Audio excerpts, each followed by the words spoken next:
Welcome to the Slop Farm. Enjoy the video. You start by launching Voicemod and heading straight to the Soundboard tab.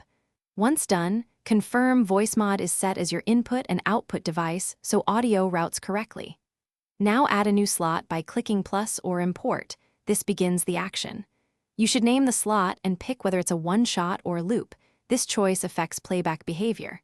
Make sure your microphone is active, otherwise recordings and live tests won't register. Next, add clips by dragging files or using the record button to capture a custom sound.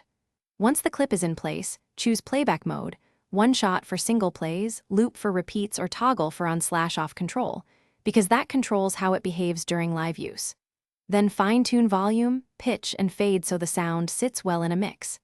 If you need precise timing, set start/endpoints.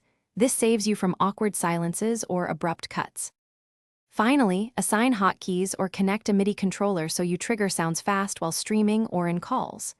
Then test the soundboard inside your target application, Discord, OBS, or a game, and make sure Voicemod is selected as the input device there.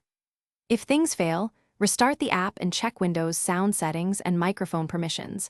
Often the issue is device selection or a permission block. If persistent, toggle exclusive mode off and reapply your... Thanks for watching. Consider subscribing if we helped you today.